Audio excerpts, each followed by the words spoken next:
عید قربان ہے، ہر طرف قربانی کے جانوروں کی بہار ہے۔ کوئی اپنے بکرے کے ساتھ سیلفیاں کھینچ رہا ہے، کوئی اپنے بکرے کی اٹکیلیاں کرتے ہوئے ویڈیو کو نیٹ پر ڈال رہا ہے، تو کوئی اپنے بکرے کو بنا سنوار کر سجا کر پورے محلے کو اس کا دیدار کروا رہا ہے۔ تو پیپل لائیو چینل پر ہم نے سوچا کہ کیوں نہ اپنے دوستوں کو ہم پاکستانی تاریخ کے وزنی ترین اور مہنگے ترین بکرے کا بھی دیدار کروا دیں۔ تو جب ہم اس سرچ میں نکلے تو ہم نے ایک چیز جو نوٹ کی وہ یہ تھی کہ اس قربانی کے ایونٹ کو لوگوں نے اپنی دولت کی نمود و نمائش کا ذریعہ بنا لیا ہے، جو نہایت ہی افسوسناک صورتحال ہے۔ اگر اللہ تعالیٰ نے اتنے وسائل دیے ہیں تو مہنگا ترین اور بہترین جانور خریدنے میں کوئی مذائقہ نہیں ہے، مگر اس کو سٹیٹس سمبل نہیں بنانا چاہیے، بلکہ اس کے پیچھے قربانی اور اثار کا جذبہ ہی رہنا چاہیے۔ بہرحال ہم نصیحتیں چھوڑتے ہیں اور ویڈیو کا باقاعدہ آغاز کرتے ہیں، کیونکہ آپ ہم سے زیادہ سمجھدار ہیں، تو پھر چلتے چلتے ایک اور سمجھداری کا ثبوت ضرور دیجئے کہ ریڈ سبسکرپشن بٹن اور بیل آئیکن کو پریس کرنے کے بعد ہمارے اس چینل کو سبسکرائب ضرور کریں، تاکہ آپ ہمیشہ ہماری اپلوڈ ہونے والی ہر ویڈیو سے لطف اندوز ہوا کریں۔ تو خواتین و حضرات، اپنے اس مہنگے ترین بکروں کے کاؤنٹ ڈاؤن کا ہم آغاز کرتے ہیں۔ تو دوستو، پاکستانی تاریخ میں اب تک سب سے زیادہ وزنی بکرا گجرانوالہ کا اللہ بادشاہ نامی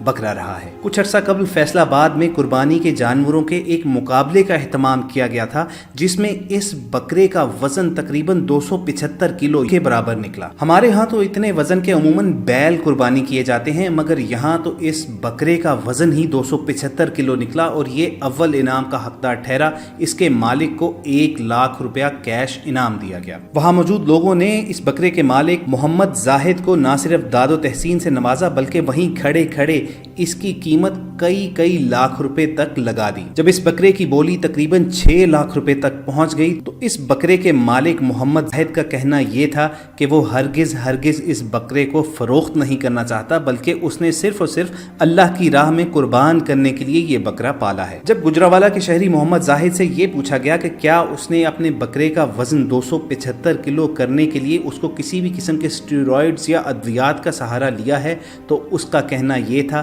کہ اس نے صرف اور صرف دیسی خوراک کے ذریعے اپنے اس بکرے کو اتنا وزنی بنایا ہے۔ اس کا کہنا یہ تھا کہ وہ اپنے بکرے کو روزانہ دیسی گھی، بادام، دہی اور دودھ کھلاتا اور پلاتا تھا۔ ان کا کہنا یہ تھا کہ ان کی اس محنت کی داد ملنا ہی ان کے لیے سب سے بڑا انعام ہے، اور اب وہ اس بکرے کو اللہ تعالیٰ کی راہ میں قربان کر دیں گے۔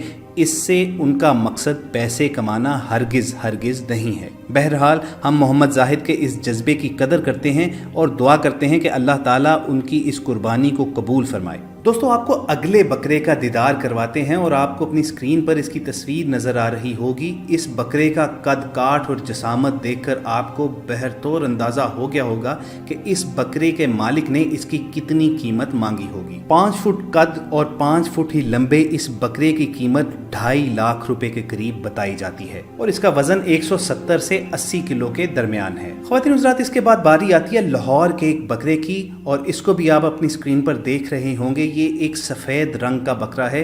اس کا قد کاٹ تو بڑا ہے ہی، اس کے ساتھ ساتھ یہ ایک نایاب نسل کا بکرا ہے، چنانچہ اس کی قیمت بھی اسی حساب سے رکھی گئی ہے۔ اگر اس بکرے کی خوبصورتی کو مد نظر رکھا جائے تو مانگے جانے والے 2 لاکھ روپے تو ہرگز زیادہ نہیں لگتے، مگر وہ کہتے ہیں کہ شوق کا کوئی مول نہیں ہے۔ چنانچہ جب اس بکرے کے مالک نے اس کو بیچنے کے لیے منڈی میں دکھایا تو وہاں باقاعدہ بولیاں لگنا شروع ہو گئی اور اس کی قیمت کئی لاکھ روپے تک پہنچ گئی۔ یہاں دوستو آپ کے ساتھ ایک بات کا ذکر کرتے چلے کہ اگرچہ اچھے سے اچھا اور مہنگے سے مہنگا بکرا اور بڑا خریدنا ایک قابل تعریف جذبہ ضرور ہے کہ آپ اللہ کی راہ میں ایک بہترین چیز کی قربانی کر رہے ہیں، مگر یہاں اس کو نمود و نمائش کا ذریعہ نہیں بننا چاہیے۔ یعنی آپ لوگ اس بات کا خصوصی خیال رکھیں کہ اللہ تعالیٰ نے بڑی واضح انداز میں یہ تنبیہ کر دی ہوئی ہے قرآن حکیم میں کہ میرے تک آپ کا گوشت یا آپ کا خون نہیں پہنچتا، بلکہ صرف اور صرف نیت اور جذبہ پہنچتا ہے۔ یہاں کچھ لوگ یہ پوائنٹ آف ویو بھی رکھتے ہیں کہ بجائے قربانی پر اتنے لاکھوں روپیہ خرچ کرنے کے